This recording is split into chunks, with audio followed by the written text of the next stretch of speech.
महाविकास आघाडीचा सस्पेन्स अखेर संपलाय। तर काँग्रेसनं शरद पवारांना पाठिंबा दिला आणि ठाकरेंच्या शिवसेनेनं सुद्धा पाठिंबा दिल्याचं सुप्रिया सुळेंनी जाहीर केलं। विशेष म्हणजे आदित्य ठाकरे राज्यसभेची जागा शरद पवारांसाठी सोडण्यास तयार नव्हते। त्यामुळे नेमकं काय घडलंय पाहूयात यावरचा हा खास रिपोर्ट। शरद पवार साहेबांच्या उमेदवारीला पाठिंबा द्यावा अशा प्रकारचा निर्णय हा काँग्रेस पक्षाचा झालाय।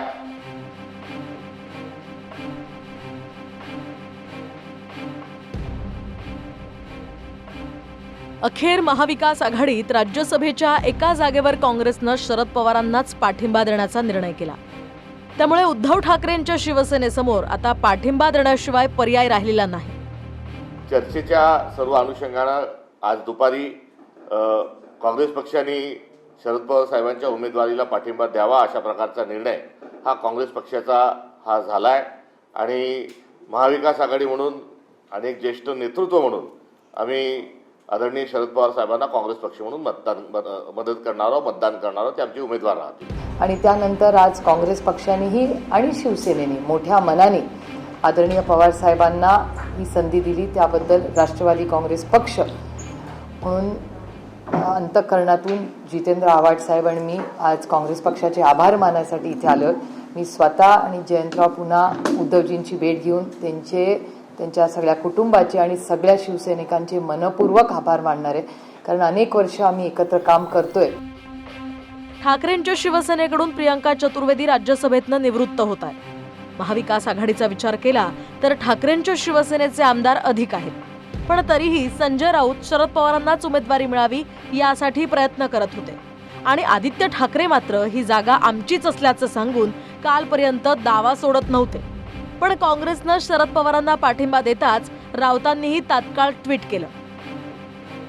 काँग्रेसनं महाराष्ट्रातील राज्यसभेसंदर्भात अखेर निर्णय घेतलाय।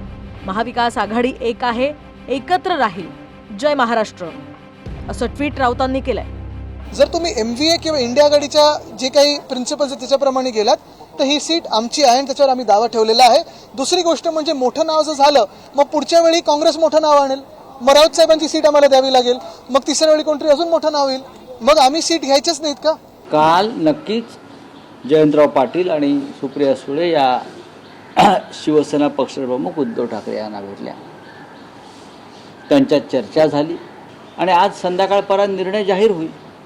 कोणताही एक पक्ष या संदर्भात निर्णय जाहीर करू शकत नाही, कारण आघाडी आहे। आम्ही काही सांगितले तर काँग्रेस पक्ष नाराज होईल, काँग्रेसने परस्पर जाहीर केलं तर आम्ही विचारू तुम्ही कसं काय जाहीर करता, परस्पर काय? चर्चा संपलेल्या आहेत, चर्चा झालेल्या आहेत। तीन पक्ष एकत्र येऊन त्या संदर्भात अंतिम निर्णय होईल आणि मग तो निर्णय जाहीर केला जाईल। संजय राऊत तुम्हाला निर्णय जाहीर करताच येणार नाही, कारण निर्णय घेण्याचा अधिकार तुमच्याकडे नाही। कारण शरद पवार साहेबांना खासदारकी मिळावी यासाठी तुम्ही तुमचं घोडं दामटण्याचा प्रयत्न करताय। तुम्हाला माहिती आहे की आता प्रियंका चतुर्वेदींना संधी मिळाली तर 2 वर्षानंतर संजय राऊत यांना राज्यसभेसाठी संधी मिळणार नाही। आपला पुढचा पत्ता सुरक्षित करण्यासाठी आता प्रियंका चतुर्वेदींचा पत्ता काटण्याचं काम संजय राऊत यांच्या मार्फत केलं जाते आणि त्यासाठी प्रियंका चतुर्वेदींचं नाव मागे करण्याचं काम आणि शरद पवार साहेबांचं नाव पुढे रेटण्याचं काम संजय राऊत करतायत, कारण त्यांचा हा याच्यामध्ये धूर्तपणा आहे। महाराष्ट्रातून राज्यसभेसाठी 7 जागांवर निवडणूक होतीये।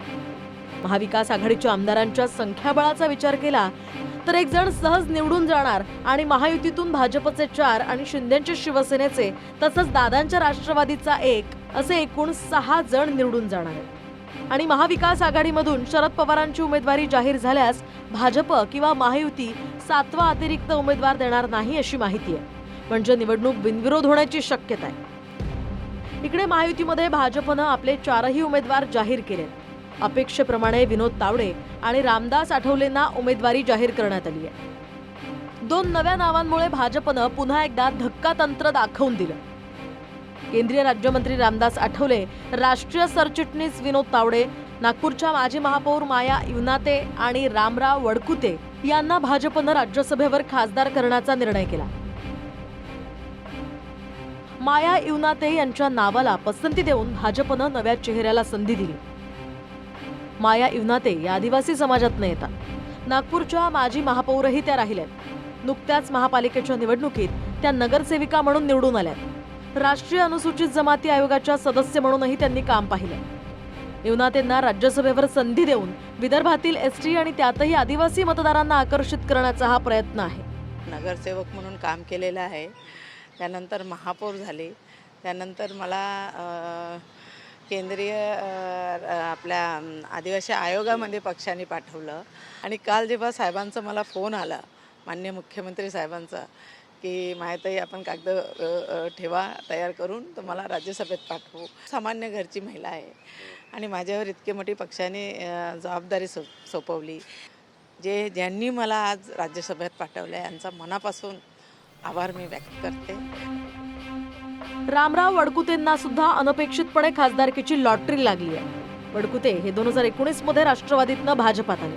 वडकुते धनगर समाजातील असून ओबीसी नेते म्हणून त्यांची ओळख आहे. 2019 आणि 2024 मध्ये विधानसभेला त्यांना उमेदवारी मिळाली नाही, तरी ते भाजपसोबत एकनिष्ठ राहिले. हिंगोली लोकसभेचे ते निवडणूक प्रभारी होते. मी भारतीय जनता पक्षाचे आमचे देशाचे नेते माननीय मोदी साहेब यांनी जे माझ्यावर एक मोठा बोजा ज्या ग्रामीण भागामध्ये काम करण्याची चांगली संधी दिली आणि गरीब माणसाला या देशाच्या उच्च हाऊसमध्ये बसण्याचा मान दिला, त्याबद्दल मी तुमच्या वतीनं आमच्या पक्षश्रेष्ठीचं मनापासून धन्यवाद देतो.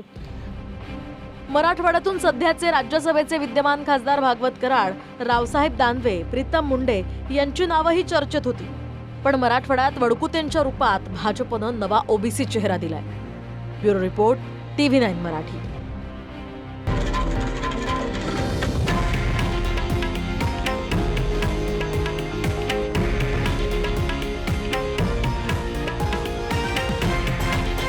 हे आहे देशातील नंबर 1 न्यूज नेटवर्क आणि आपण पाहत आहात TV9 मराठी, एकमेव.